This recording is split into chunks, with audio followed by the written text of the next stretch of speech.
नमस्कार, बहुत बहुत स्वागत है आप सभी का। आप देख रहे हैं एनएमएफ न्यूज और आपके साथ मैं हूं नम्रता चौधरी। महाराष्ट्र हो, झारखंड हो या उत्तर प्रदेश की 9 विधानसभा सीटों पर हुए उपचुनाव हो, सबके नतीजे सामने आ चुके हैं। लेकिन इसी के साथ एक हॉट सीट रही केरल की वायनाड सीट, जहां से गांधी परिवार ने प्रियंका गांधी को मैदान में उतारा था। किसके बदले? राहुल गांधी के बदले। आप जानते ही हैं, राहुल गांधी ने वायनाड सीट छोड़ दी।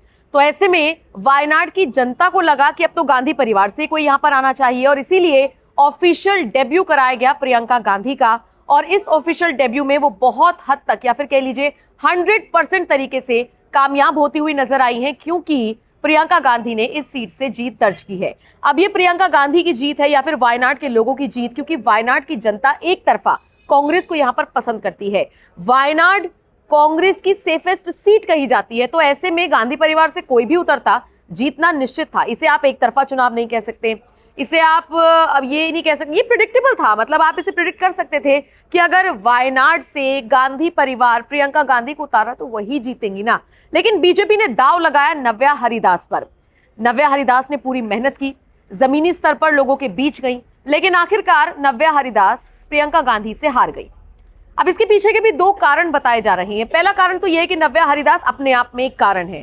कहा यह जा रहा है कि प्रियंका गांधी जैसे कैंडिडेट के सामने बीजेपी ने नव्या हरिदास को उतारा, जो कि पॉलिटिकली उनके सामने कमजोर थी। और दूसरी बात, कमजोर कैंडिडेट के लिए प्रचार किसने किया?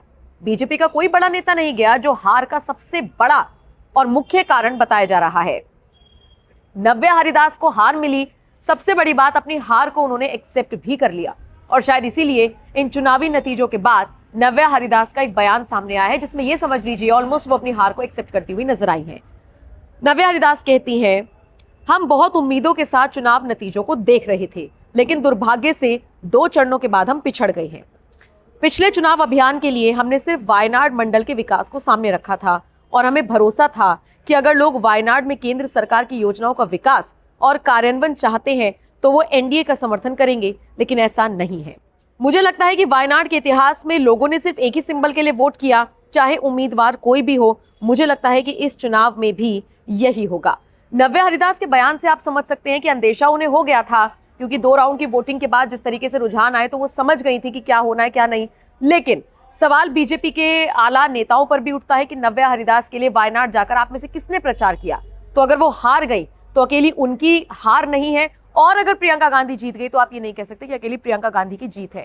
टफेस्ट कंपटीशन यहां पर था ही नहीं। आप महाराष्ट्र में देखिए ना, एग्जिट पोल्स को देखिए। ये माना जा रहा था कि महायुति और महाविकास आघाड़ी के बीच फाइट टक्कर की होगी, लेकिन देखिए एग्जिट पोल्स धरे रह गए, जैसे हरियाणा में धरे रह गए थे, और बाकी नतीजे आप देख ही रहे हैं। तो नव्या हरिदास के लिए बीजेपी को मेहनत करनी चाहिए थी। बहरहाल बयान आपने सुना नव्या हरिदास का। आप इस खबर को कैसे देखते हैं, जरूर बताइएगा। नमस्कार।